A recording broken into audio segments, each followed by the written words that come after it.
আজ আমি ব্যাবিলনের সবচেয়ে ধনী ব্যক্তির গল্প শোনাব আপনাদের। কিভাবে তিনি তার ধন সম্পত্তি অর্জন করেছিলেন। তাহলে শুরু করা যাক। প্রাচীন ব্যাবিলনে এক ধনী ব্যক্তি বাস করতেন। তার নাম ছিল আরকদ। তিনি তার ধন সম্পদের জন্য চারদিকে খুবই বিখ্যাত হয়ে উঠেছিলেন। সেই সাথে তিনি তার উদারতার জন্য জনপ্রিয় ছিলেন। তিনি বিভিন্ন সংস্থাকে মন ভরে দান ধ্যান করতেন। নিজের পরিবারের বিষয়েও তিনি খুবই উদার ছিলেন। খরচের ব্যাপারে তিনি ছিলেন খুবই হাতখোলা, অর্থাৎ হাত খুলে খরচ করতেন তিনি। কিন্তু এত খরচ করার পরেও প্রতি বছর তার সম্পত্তি দ্রুত গতিতে বৃদ্ধি পায়। তার কিছু পুরনো বন্ধু তার কাছে এসে বলেন, আরকদ, তুমি আমাদের মধ্যে সবচেয়ে বেশি সৌভাগ্যবান। এখন তুমি ব্যাবিলনের সবচেয়ে ধনী ব্যক্তি, আর আমরা নিজেদের দৈনন্দিন চাহিদা পূরণের জন্য প্রতিনিয়ত সংঘর্ষ করে চলেছি। তুমি সবচেয়ে ভালো পোশাক পরতে পারো, এমন খাবার খেতে পারো যা আমরা কখনো চোখেই দেখিনি, অথচ আমরা পরিবার লোকদের সাধারণ পোশাক দিই পরার জন্য, যা জোটে তাই খেতে হয়। এর মধ্যেই আমাদের সন্তুষ্ট থাকতে হয়। কিন্তু কোনো একটা সময় আমরা সমান ছিলাম। আমরা একই শিক্ষকের কাছে পড়াশোনা করেছি। আমরা একই সাথে খেলাধুলা এবং একই সঙ্গে বড় হয়েছে। পড়াশোনা বা খেলাধুলায় তুমি যে আমাদের থেকে অনেক ভালো ছিলে এমনটাও না। তখন তুমি আমাদের থেকে অনেক সম্মানজনক নাগরিক ছিলে এমনটাও না। যতদূর জানি তুমি যে আমাদের থেকে বেশি পরিশ্রম করেছো এমনটা কখনো হয়নি। তাহলে এমন কি হলো? কোন সৌভাগ্যের জোরে তুমি সব পেয়ে গেলে? তখন আরকদ একটু ধমকের সুরে বলেন, যৌবন থেকে এখন পর্যন্ত তোমরা ডাল রুটি খেয়ে দিন কাটাচ্ছ, কারণ কিভাবে অর্থ জোগাড় করতে হয় তোমরা এখন পর্যন্ত সেই নিয়ম জানতে পারোনি, শিখতেও পারোনি। কিভাবে সম্পত্তি গড়তে হয় সেই নিয়ম আয়ত্ত করতে পারোনি। সৌভাগ্য এমন এক দেবী, তিনি কোনোদিন কারো কাছে স্থির থাকেন না। সর্বদা কোনো একজনের ভালো করে চলেছেন এমনটা কখনো হয় না। অন্যদিকে যাদের কপালে পরিশ্রম ছাড়াই সোনার বৃষ্টি হয়, তিনি তাদের ধ্বংস করতেও পিছপা হন না। যারা নিজেদের নিয়ন্ত্রণ করতে জানে না, তাদের খরচের হাত এতটাই বাড়িয়ে দেন যে তারা কোনো চিন্তা ভাবনা না করে খরচ করতে থাকে। তাদের ভেতরে এমন ইচ্ছা জন্ম দেয় যা তারা চেষ্টা করলেও পূরণ করতে পারে না। কিন্তু অন্যদের উপর তিনি কৃপা দেখান, ফলে তারা কৃপণ হয়ে যায় এবং নিজেদের সম্পত্তি সঞ্চিত করতে থাকে। খরচের নামে ভয় পায় তারা, কারণ তারা ভাবে যদি আবার রোজগার করতে না পারে, তাদের মনে চুরি ডাকাতির ভয় থেকে যায়। তারা নিজেদের দুঃখ ও একাকিত্বর মধ্যে ঠেলে দেয়। এমন অনেক মানুষ আছে যাদের সোনা উপার্জন করতে হয় না, তারা আপনা থেকেই পেয়ে যায়। তা তাদের সম্পত্তির সাথে যুক্ত হয়ে তাদের আরও সমৃদ্ধশালী করে তোলে। সারাটা জীবন আনন্দ ও সন্তুষ্টির মধ্য দিয়ে কাটিয়ে দেয় তারা। কিন্তু এমন মানুষ খুবই কমই দেখা যায়। আমি এমন মানুষের কথা কানে শুনেছি, কিন্তু আজ পর্যন্ত চোখেই দেখিনি। যারা হঠাৎ করে অনেক সম্পত্তির মালিক হয়ে যায়, একবার তাদের কথা ভেবে দেখো তো। এবার বলো, আমার কথাগুলো কি ঠিক নাকি ভুল?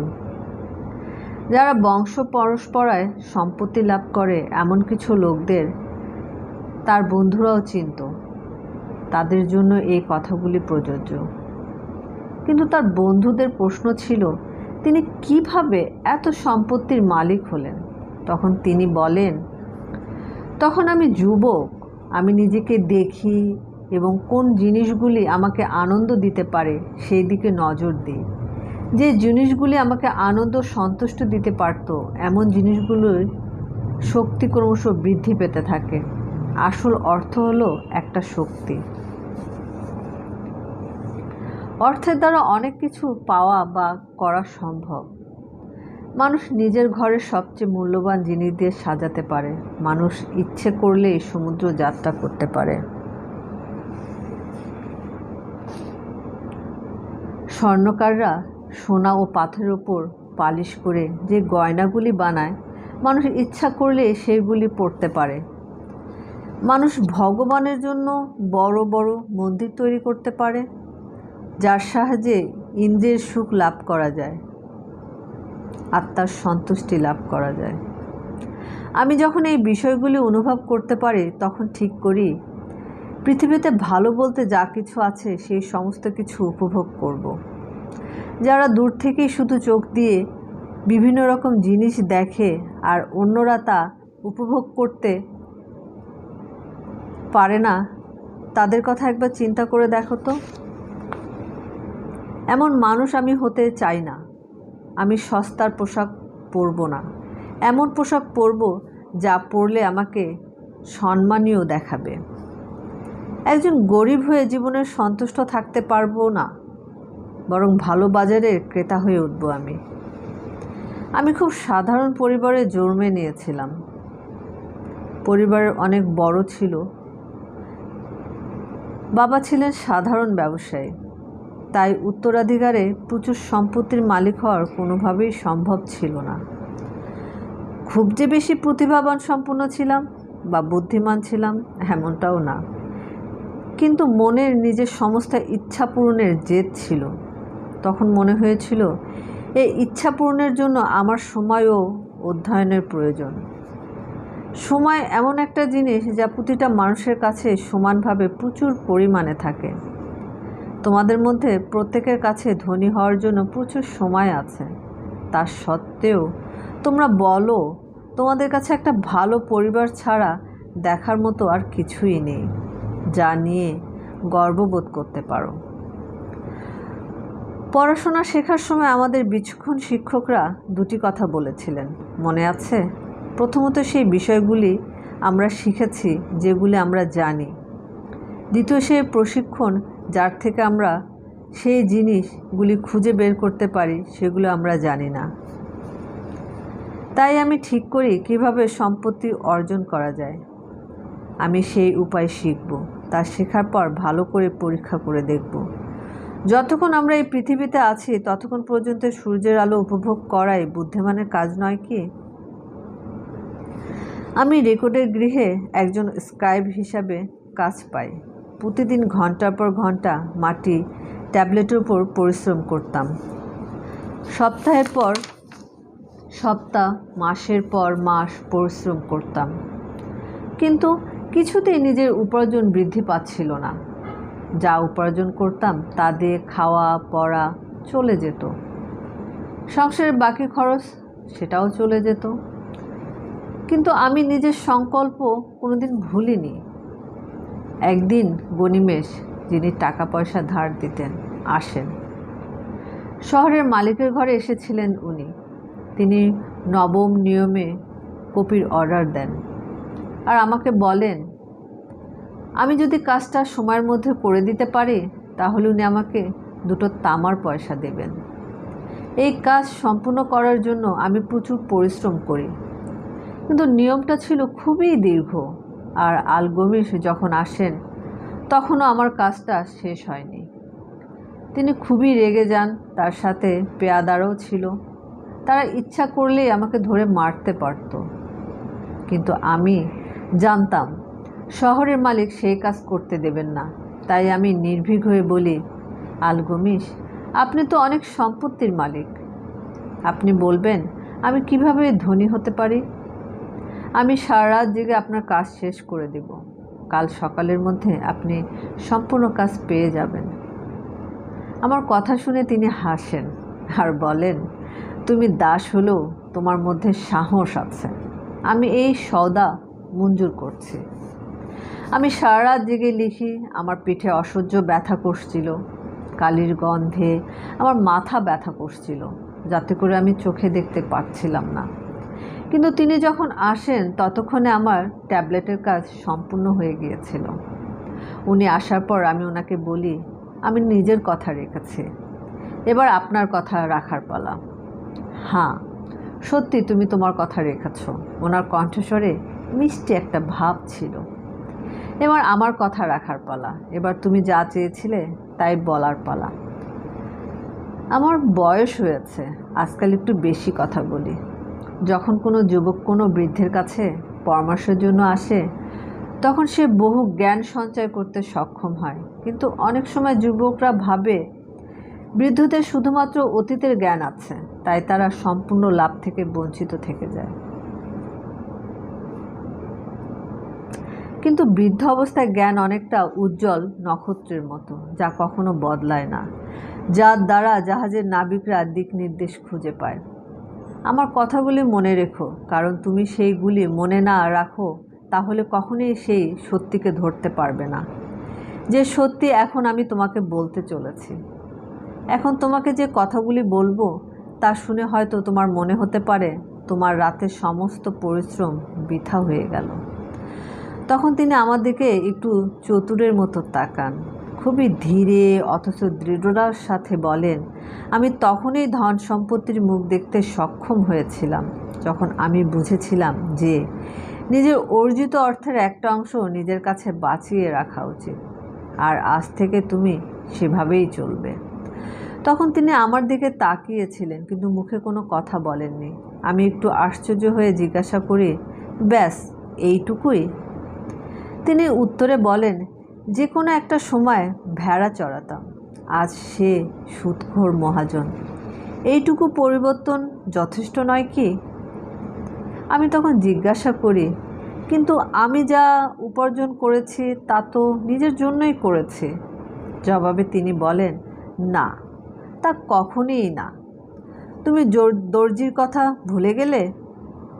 তুমি মুচিকে কোনো অর্থ দাও না? তুমি যে খাবার খাও তার কোনো অর্থ খরচ হয় না?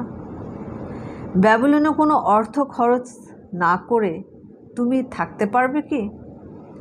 গত মাসে তুমি যে রোজগার করেছিলে তার থেকে বলার মতো কি বাঁচিয়ে রাখতে পেরেছ? আর গত বছরের রোজগারের কথা ভাবো।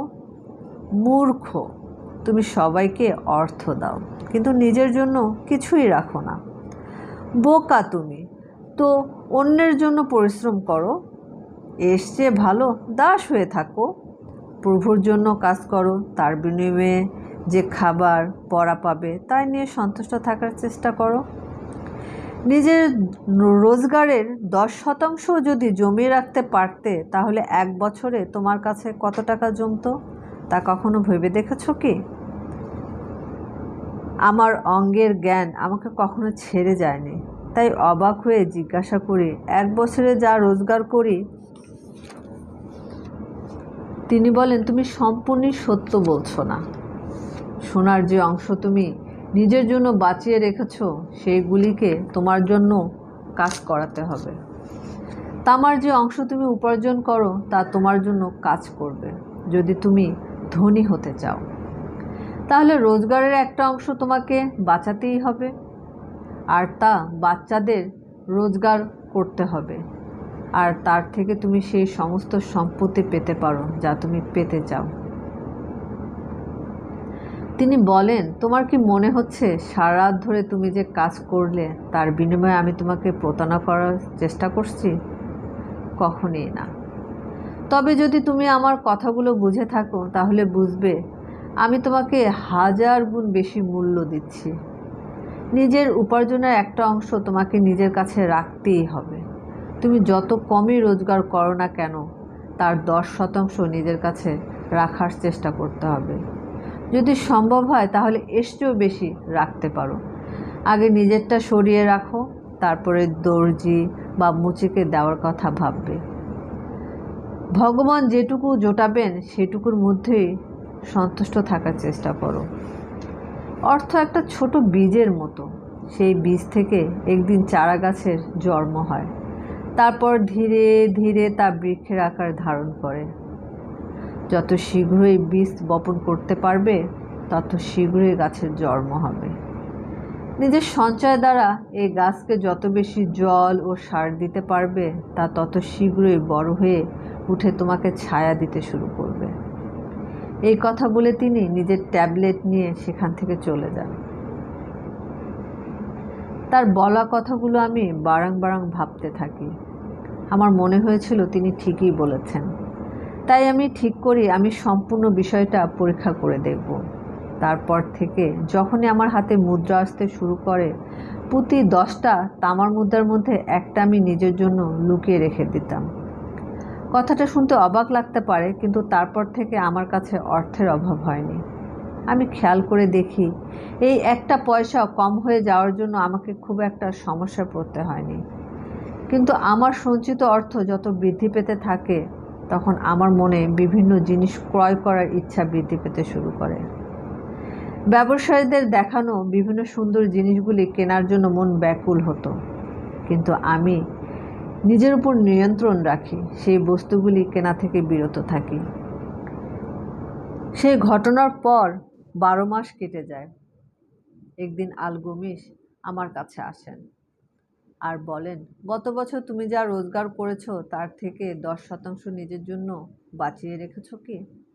আমি গর্বের সাথে বলি, হ্যাঁ মহাশয়, আমি করেছি। তিনি হাসি মুখে বলেন, বাহ, খুব ভালো করেছো, কিন্তু তুমি সেইগুলি দিয়ে কি করলে? আমি অর্থগুলো ইট তৈরির মহাজনকে দিয়েছি। উনি জাহাজে করে দূর দেশে যাত্রা করেছেন। আসার সময় ফনিশিয়ানদের তৈরি মূল্যবান ও দুর্লভ গয়না কিনে নিয়ে আসবেন। সেই গয়নাগুলি আমরা এখানে বেশি দামে বিক্রি করব, আর বিক্রি করে যা পাবো তার নিজের মধ্যে অর্ধেক করে ভাগ করে নেব। তিনি চিৎকার করে বলেন, মূর্খামির একটা শেষ থাকা উচিত। যে ইট বানায় গয়নার সম্পর্কে তার কতটুকু জ্ঞান আছে? যেটা একবার ভেবে দেখেছো কি? যে রুটি বানায় তার কাছে গিয়ে তুমি গ্রহ নক্ষত্রের চাল সম্পর্কে জিজ্ঞাসা করলে সে কি তোমাকে সেটার সম্পর্কে কোনো অবগত করতে পারবে? আমার মনে হয় যদি তোমার মাথায় বুদ্ধি থাকে তাহলে তুমি নিশ্চয়ই জ্যোতিষীর সাথে সেই বিষয়ে কথা বলবে। আমার মনে হয় তোমার সঞ্চয় জলে গেল। নিজের অর্থের গাছের শিকড়টা তুমি নিজেই গোড়া থেকে কেটে দিয়েছ। আবার অর্থ সঞ্চয় শুরু করো। আর যদি এবারও তোমার গয়না কেনার ইচ্ছা হয় তাহলে যে গয়না বানায় এমন কারো কাছে যেও। যদি তুমি ভেড়ার সম্পর্কে জানতে চাও তাহলে ভেড়া পালকের কাছে যেও। পরামর্শ এমন এমন একটা জিনিস যা অতি সহজে বিতরণ করা যায়, কিন্তু তোমার ঠিক ততটাই মনে রাখা উচিত যতটুকু তোমার প্রয়োজন বলে মনে হয়। যে নিজের সঞ্চয় সম্পর্কে এমন কোনো ব্যক্তির কাছ থেকে পরামর্শ চায় যার এই বিষয়ে কোনো ধারণাই নেই, তাহলে সে সঠিক পরামর্শ পাবে না, যার ফলে তার অর্থ জলে যাবে। এই কথা বলে তিনি সেখান থেকে চলে যান। তিনি আরও বলেছিলেন, ফনিশিয়ানরা খুবই প্রতারক। তারা রত্ন বলে কাচের টুকরা বিক্রি করে দেয়, যা দেখতে রত্নের মতো, দেখে বোঝার উপায় থাকে না। এরপর আমি পুনরায় তামার পয়সা জমাতে শুরু করি। তখন তো আমার কাছে অনেকটা সহজ বলে মনে হচ্ছিল, কারণ তা তখন আমার অভ্যাসে পরিণত হয়েছিল। এর ঠিক 12 মাস বাদে আলগমিশ পুনরায় একদিন স্ক্রাইবের গৃহে আসেন। সেখানে এসে তিনি আমাকে জিজ্ঞাসা করেন, শেষ সাক্ষাতের পর তোমার মধ্যে কি কি পরিবর্তন এসেছে? আমি তাকে বিশ্বাস করে সবটা বলতে শুরু করি। আমি তাকে বলি, আমি সেই টাকা একজনকে ধার দিয়েছি, সে প্রতি মাসে আমাকে সেই টাকা থেকে সুদ দেয়। সুদ কথাটা আসলে আমাদের এখন না বলাই ভালো। এটাকে আমরা বলতে পারি, যাকে আমরা টাকাটা ধার দিয়েছি সে প্রতি মাসে সে টাকা তার ব্যবসা প্রতিষ্ঠানে খাটায় এবং সেখান থেকে আমাকে মুনাফা দেয়, লভ্যাংশ দেয়। কথাটা শুনে তার ভালো লাগে। তিনি বলেন, বাহ, বেশ, কিন্তু সেই লভ্যাংশের টাকা দিয়ে তুমি কি করলে? তখন আমি বলি, মধু, মদ, মশলাদার কেক খেয়েছি। আমি নিজের জন্য স্কারলেট টিউনিক কিনেছি, আর একদিন একটা ভালো দেখে গাধা কিনব, আর তারপর সেই গাধার পিঠে চড়ে ঘুরে বেড়াবো। কথাটা শুনে আলগমিশ হাসতে শুরু করেন। তিনি নিজের সঞ্চয়ের বাচ্চাকে এইভাবে খেয়ে ফেললে তাহলে তোমার জন্য কিভাবে কাজ করবে? আর তার বাচ্চাই বা কোথা থেকে আসবে যে তোমার জন্য পুনরায় কাজ করবে? আগে নিজের জন্য সেনাদল তৈরি করো, তারপর যত খুশি ভালো মন্দ খেও। এই কথা বলে তিনি চলে যান। এর 2 বছর পর তার সাথে আমার আবার দেখা হয়। 2 বছর বাদে যখন তার সাথে আমার দেখা হলো, তখন তার মুখে বলি রেখে ভরা, চোখগুলো ঝুঁকে পড়েছিল, কারণ তার বেশ বয়স হয়ে গিয়েছিল। তখন তিনি আমাকে বলেন, আরকদ, তুমি যে সম্পত্তি বানানোর স্বপ্ন দেখতে, সেই সম্পত্তি বানিয়ে ফেলছো কি? তখন আমি জবাবে বলি, যতটা রোজগারের ইচ্ছা ছিল ততটা তো রোজগার করতে পারিনি, কিন্তু কিছুটা বানাতে পেরেছি। সেখান থেকেও আমার উপার্জন হয় এবং সেই টাকা থেকে পুনরায় আমার উপার্জন হয়। এখনো যে ইট বানায় তার কাছ থেকে পরামর্শ নিতে যাও কি? জবাবে বলি, ইট বানানোর বিষয়ে সে ভালোই পরামর্শ দেয়।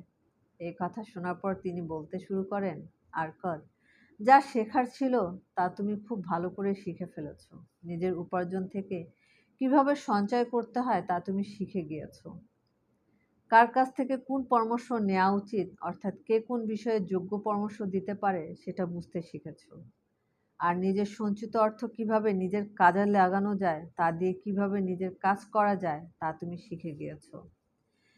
কিভাবে পয়সা রোজগার করা যায়, কিভাবে সঞ্চয় করা যায় এবং কিভাবে তা ব্যবহার করা যায় তা তুমি শিখে নিয়েছো। এবার তুমি একটা দায়িত্বপূর্ণ পদে অধিকারী হতে প্রস্তুত হও। আমার বয়স হয়েছে, আমার ছেলেরা খুব খরচ করার কথা ভাবে, কখনোই রোজগারের কথা ভাবে না। আমি বহু জায়গায় অর্থ খাটিয়ে রেখেছি, সবটা দেখাশোনা করার এখন আর আমার পক্ষে সম্ভব না। তুমি যদি নিপুরে গিয়ে আমার জমি দেখাশোনা করো, তাহলে আমি তোমাকে আমার পার্টনার বানিয়ে নেব। তাহলে তুমি আমার সম্পত্তির অংশও পাবে। তারপর আমি নিপুরে চলে যাই, সেখানে গিয়ে তার জমির দায়িত্বভার গ্রহণ করি। সেখানে তার অনেকটা জমি ছিল, আর আমার ভেতরে ছিল উচ্চ আকাঙ্ক্ষা। সম্পত্তি গড়ার 3টি নিয়ম তখন তিনি আমাকে খুব ভালো করে আয়ত্ত করে ফেলেছিলাম। কিভাবে দ্রুত গতিতে সম্পত্তি বৃদ্ধি করা যায় সেই কলাও রপ্ত করেছিলাম। আমি ধীরে ধীরে উন্নতি করতে শুরু করি। একদিন আলগমিশের আত্মা তার শরীর ত্যাগ করে। তখন আমি তার সম্পত্তির একটা অংশ লাভ করি। তিনি আইনতভাবে সেই সম্পত্তি আমার নামে দিয়ে গিয়েছিলেন। আরকতের কথা শোনার পর তার এক বন্ধু বলেন, তুমি সত্যিই সৌভাগ্যের অধিকারী। তাই তো আলগমিশ তোমাকে তার সম্পত্তির ভাগ দিয়েছিলেন। আমি সত্যিই সৌভাগ্যের অধিকারী, কারণ তার সাথে দেখা হওয়ার আগে আমার ভিতরে উন্নতি করার উচ্চাকাঙ্ক্ষা জাগ্রত হয়েছিল। 4 বছর ধরে আমি নিজের উপার্জনের 10 ভাগের 1 ভাগ সঞ্চিত করে রাখছিলাম। তার থেকে কি প্রমাণ হয় না যে আমি নিজের লক্ষ্যের জন্য নিজেকে কতটা সমর্পণ করে দিয়েছিলাম? যে জেলেরা বছরের পর বছর ধরে হাওয়ার গতির পথের অধ্যয়ন করে, যারা বোঝার চেষ্টা করে কিভাবে হাওয়া প্রভাবিত হলে কোন দিক দিয়ে মাছ যাবে, আর সেই অনুসারে তারা জাল ফেলে, তাদেরকে তুমি সৌভাগ্যশালী বলবে? সুযোগ এমন এক দেবতা যিনি তা প্রস্তুত থাকে না, তাদের জন্য বসে থাকে না, নিজের সময় নষ্ট করে না। আর একজন বলে, প্রথম বছরে তোমার সঞ্চিত অর্থ ওইভাবে চলে যাওয়ার পরও তুমি নিজের ইচ্ছা শক্তির জোরে এগিয়ে গিয়েছো, সেটা একটা বড় কথা। এই বিষয়ে তুমি অনেকের থেকে অনেকটাই আলাদা। তখন আরকাদ জবাব দেন, ইচ্ছা শক্তি? কি বাজে কথা বলছো? তোমার মনে হয় ইচ্ছার মধ্যে এতটা শক্তি থাকে? তা মানুষকে এমন বোঝা ওঠানোর মতো শক্তি প্রদান করে বলে মনে হয় তোমার? যে বোঝা একটা গাধা, উট তুলতে পারে না, সেই বোঝা একটা বলদ তুলবে কিভাবে? কোনো লক্ষ্য পূরণের জন্য তুমি যে মন সংযোগের সাথে কাজ করো, সেটাই তোমার ইচ্ছা শক্তি। আমি যদি কোনো কাজ করব বলে ঠিক করি, সেই কাজ যতই ছোট হোক, তা আমি সম্পূর্ণ করেই ছাড়ি। এভাবে ছোট ছোট কাজ না করলে কোনো বড় কাজ করার আত্মবিশ্বাস আসবে কিভাবে? আমি যদি নিজেকে বলি ১০০ দিন আমি শহরের ব্রিজের উপর হাঁটবো এবং প্রতিদিন একটা করে পাথর জলে ফেলবো, তাহলে সেটা আমি করেই ছাড়ি। ২০ দিন ধরে একই কাজ করার পর একঘেয়েমি লাগতে পারে। তখন আমি কিছুতেই নিজেকে বলবো না যে, আরকদ, এমন বেকার কাজ কেন করছো তুমি? প্রতিদিন একটা করে পাথর ফেলে তোমার কি লাভ হচ্ছে? একসাথে এক মুঠো পাথর জলে ফেলে দাও, মিটে গেল। না, আমি কখনোই নিজেকে সেই কথা বলবো না। আর আমি সেই ধরনের কাজও কখনো করব না। যখন আমি নিজের জন্য কোনো কাজ করব বলে ঠিক করি, তখন আমি তা সম্পূর্ণ করে ছাড়ি। তাই আমি কোনো কাজে হাত দেওয়ার আগে ভেবে নিই কোনো সমস্যাজনক বা বাজে কাজে হাত দিই না, কারণ আমার খালি বসে থাকতে ভালো লাগে না। তখনই আর এক বন্ধু বলে, তুমি যা বলছো তা যদি ঠিক হয়, তোমার যদি মনে হয় এটা সঠিক পরামর্শ, তাহলে এই পরামর্শ অনুসারে চললে কখনো সম্পত্তির অভাব ঘটবে না। যদি কোনো ধনী ব্যক্তি একটা বড় মহল তৈরি করে, তাহলে সে যে অর্থ সঞ্চয় করেছিল তা তার হাত থেকে চলে যায়। যে ইট বানায় সে খানিকটা অংশ নিয়ে যায়। যে শ্রমিকরা ওই মহলে কাজ করবে তার খানিকটা অংশ নিয়ে যাবে। যে শিল্পী ওই মহলে কাজ করে সেও খানিকটা ভাগ নিয়ে যায়। যারা যারা ওই মহলের জন্য কাজ করে তারা প্রত্যেকে কাজের পারিশ্রমিক হিসাবে কিছুটা করে অর্থ লাভ করে। কিন্তু মহল তৈরি হয়ে যাওয়ার পর তার মূল্য কয়েক গুণ বৃদ্ধি পায়। অর্থাৎ যে খরচ হয়েছিল তার থেকে মহলের দাম অনেক বেশি হয়। সম্পত্তির দাম অদ্ভুতভাবে বৃদ্ধি পায়। কোনো মানুষের পক্ষে তার সীমা নির্ধারণ করা সম্ভব না। ফনিশিয়ানরা সমুদ্রে ব্যবসা করে অর্থ উপার্জন করে। তারাও কিন্তু বন্ধ্যা জমিতে সেই পয়সা দিয়ে মহান শহর গড়ে তোলে। তার আরেকজন বন্ধু বলেন, যাতে আমরাও ধনী হয়ে উঠতে পারি, এমন কি পরামর্শ আছে তোমার কাছে আমাদের জন্য? বহু বছর কেটে গিয়েছে, আমাদের বয়সও বৃদ্ধি পেয়েছে, আর সঞ্চয় বলতে কিছুই নেই। আমি তোমাদের আলগোমিশের পরামর্শ মেনে চলতে বলবো। তোমরা নিজেদের বলো, আমরা উপার্জনের একটা অংশ আমার। সকালবেলা ঘুম থেকে উঠে সবার আগে নিজের মনে এই কথা বলো। দুপুরে পুনরায় নিজেকে সেই কথা বলো। রাতে আবার বলো। এতবার বলো যাতে তা তোমার মনে গেঁথে যায়। নিজের মস্তিষ্কে এই আইডিয়া ভালো করে গেঁথে নাও। নিজের মনে এই বিচার ভরে নাও। তারপর যে অংশটা ঠিক বলে মনে হয় সেটা নিয়ে নাও। সবার আগে নিজের অংশ বের করে রাখো। তারপর যে অর্থ তোমার হাতে থাকবে তা দিয়ে নিজের প্রয়োজনীয় খরচগুলো করার চেষ্টা করো। যে অর্থ শুধুমাত্র তোমার, সেই অর্থের মালিক হওয়ার পর তোমার কতটা ভালো লাগছে তা তুমি নিজেই বুঝতে পারবে। তা যত বৃদ্ধি পেতে থাকবে তোমার আনন্দ ততই বৃদ্ধি পেতে শুরু করবে। তোমার জীবনে নতুন আনন্দ ভরে উঠবে। আরও বেশি অর্থ উপার্জনের রাস্তা খুলে যাবে। যত বেশি অর্থ রোজগার করতে পারবে, তোমার সঞ্চয়ের পরিমাণও তত বৃদ্ধি পাবে। মোট কথা, তুমি যা অর্থ সম্পদ অর্জন করবে বা যতটুকু অর্থ উপার্জন করবে, তার 10% তুমি আলাদাভাবে সরিয়ে রাখবে। তবে নিজের সঞ্চয়ের অর্থ দিয়ে কিভাবে তা নিজের কাজে লাগানো যায় সেটাও শিখতে হবে। সেই অর্থকে নিজের দাসে পরিণত করো। তার বাচ্চা ও তার বাচ্চার বাচ্চারাও যাতে তোমার দাস হয়ে যায়, সেটা চেষ্টা করতে হবে। নিজের ভবিষ্যতের জন্য একটা রোজগার সুরক্ষিত করতে হবে। বৃদ্ধের দিকে তাকাও, আর তুমিও একদিন বুড়ো হবে, সে কথা কিছুতেই ভুলো না। তাই নিজের সঞ্চিত অর্থ এমনভাবে রাখার চেষ্টা করো যাতে তা সর্বদা তোমার কাজে লাগে। কম অর্থ নিয়োগ করে অনেক বেশি ফেরত দেবে এমন কথা যারা বলে তাদের থেকে দূরে থাকো, কারণ বেশিরভাগ ক্ষেত্রে তারা প্রতারক হয়। তোমার অর্থ খোয়া যাওয়ার ভয় থেকে যাবে। নিজের পরিবারের কথাও ভাবা উচিত, যাতে যখন তুমি এই পৃথিবীতে থাকবে না তখনও যেন তাদের কোনো রকম অসুবিধা না হয়। তারা যাতে নিজেদের দৈনন্দিন চাহিদাগুলো পূরণ করতে পারে সেদিকে খেয়াল রাখো।